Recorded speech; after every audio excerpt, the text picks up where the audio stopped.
teman-teman semua, perkenalkan nama saya Kristina Hedi Alia dengan NIM 2314201076. Saat ini saya akan membuat tugas video dan membahas tentang Glasgow Coma Scale atau GCS, standar emas untuk menilai tingkat kesadaran secara objektif. Dan yang kedua, sistem triase. Seni memilah prioritas untuk memastikan bantuan yang tepat sampai ke tangan yang tepat pada waktu yang tepat. Dengan mata kuliah keperawatan gawat darurat, dengan dosen pengampu Nurse Olvi Manengke, Escape MCAS. Selamat menonton! Baik, saat ini kita masuk pada bagian pertama, yaitu Glasgow Coma Scale atau GCS.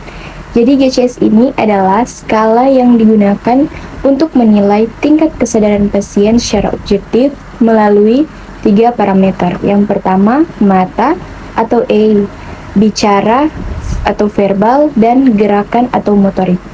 Komponen GCS yang pertama ada A, atau respon membuka mata. Skornya ada 1-4. Skor 4, spontan, atau membuka mata tanpa rangsangan. Yang ketiga, terhadap suara. Mata terbuka saat dipanggil atau diperintah. Yang kedua, terhadap nyeri. Mata terbuka hanya dengan rangsangan nyeri. Dan yang pertama, tidak ada respon sama sekali. Selanjutnya di sini ada verbal atau respon suara. Skornya 1-5. Skor 5 orientasi baik atau bisa menjawab siapa dirinya, di mana dan kapan dengan benar. Dan yang keempat, bingung atau bisa bicara tapi kalimat membingungkan atau disorientasi. Dan yang ketiga, kata tidak tepat atau hanya keluar kata-kata bukan kalimat. Contohnya aduh atau makan. Dan yang kedua, suara tidak jelas atau menggerang dan bergumam. Dan yang pertama, tidak ada respon. Selanjutnya, motorik atau respon gerakan. Skornya 1-6. Skor 6, mengikuti perintah, bisa angkat tangan saat diminta. Skor 5, melokalisir nyeri. Tangan pasien berusaha untuk menyingkirkan penyebab nyeri. Dan yang keempat, menarik diri. Pasien menarik bagian tubuh dari rangsangan nyeri. Dan yang ketiga, fleksi abnormal atau tangan menekuk ke dada. Kedua, ekstensi abnormal, tangan lurus kaku di samping tubuh. Dan yang pertama, tidak ada respon. Selanjutnya di sini ada tingkat kesadaran. Yang pertama ada compos mentis dengan skor 14-15. Kesadaran penuh atau orientasi sempurna. Selanjutnya ada apatis dengan skor 12-13. Sadar tapi acuh tak acuh atau lambat. Selanjutnya somnolen dengan skor 10-11. Mengantuk, bangun jika dipanggil. Selanjutnya delirium dengan skor 7-9.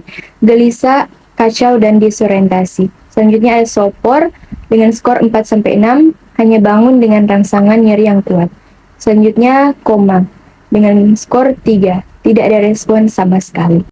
Selanjutnya kita masuk dalam bagian yang kedua, yaitu tentang triase. Triase adalah proses memilah pasien berdasarkan beratnya cedera atau penyakit untuk menentukan prioritas penanganan. Nah, sistem yang umum digunakan di Indonesia yaitu sistem warna. Dan yang pertama di sini ada label warna merah atau emergen. Dengan kriterianya yaitu gagal nafas, henti jantung, trauma kepala berat dengan penurunan kesadaran hebat, dan perdarahan masif yang tak terkontrol.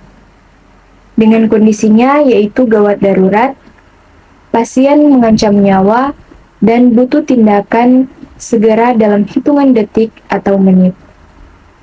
Gangguan pada ABC atau airway breathing circulation. Dengan contoh kasusnya yaitu seorang pasien datang dengan luka tusuk di dada, sesak napas berat, dan bibir membiru atau cyanosis, dan kesadaran menurun, dan denyut nadi lemah. Dan yang kedua, label warna kuning atau argen dengan kriterianya yaitu nadi dan napas stabil, Namun, ada risiko perburukan atau cacat permanen jika tidak ditangani dalam 30-60 menit. Dengan kondisinya yaitu darurat tapi tidak gawat. Pasien butuh penanganan segera, namun tidak mengancam nyawa. Dalam hitungan menit, kondisi stabil secara tanda vital. Contoh kasusnya yaitu seorang pasien mengalami patah tulang terbuka atau open fracture pada bagian kaki.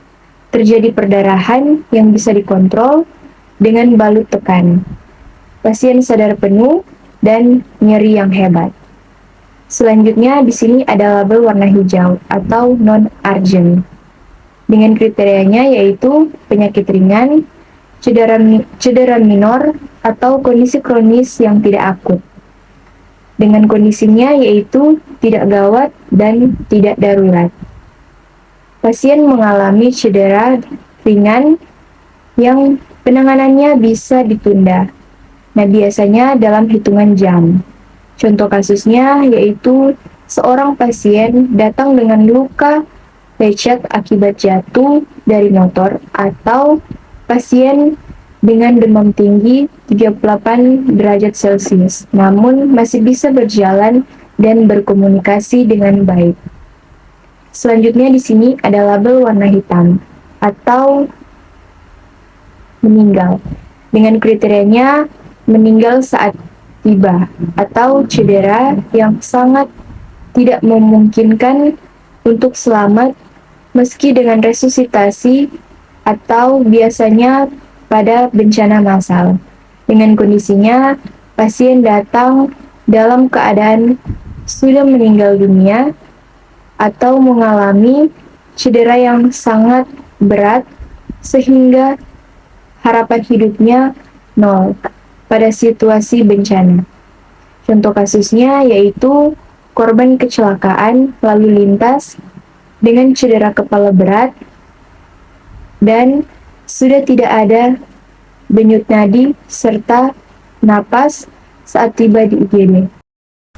Nah, tadi kita telah mempelajari bahwa GCS bukan sekedar angka 3-15, melainkan jendela untuk memahami kondisi saraf pusat pasien, mulai dari kompos mentis hingga kondisi koma. Kita juga telah memahami bahwa triase bukan tentang siapa yang datang pertama, melainkan siapa yang nyawanya paling terancam. Semoga video ini boleh bermanfaat bagi teman-teman yang menonton, dan juga terima kasih telah menonton video ini. Tamatnya sudah acuh tadi. Terima kasih dan jumpa lagi.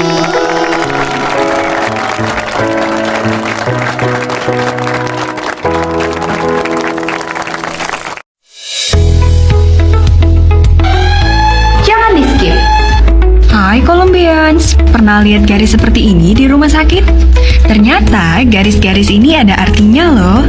Garis ini merupakan petunjuk prioritas pasien di IGD supaya bisa diproses dengan cepat dan tepat.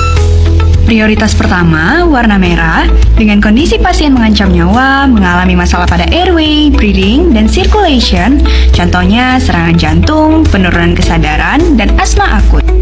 Prioritas kedua, warna kuning, dengan kondisi pasien memerlukan pertolongan segera, tidak dalam kondisi kritis, contohnya luka bakar tanpa komplikasi. Di prioritas ketiga, ada warna hijau, dengan kondisi pasien mengalami cedera ringan, mampu berjalan dan mencari pertolongan sendiri, contohnya demam.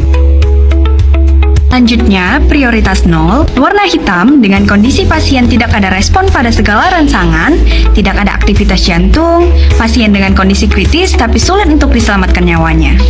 Nah, Colombians, jadi sudah tahu ya, pasien yang dilayani di emergency room bukan berdasarkan urutan kedatangan, tapi berdasarkan kriteria kegawat daruratannya.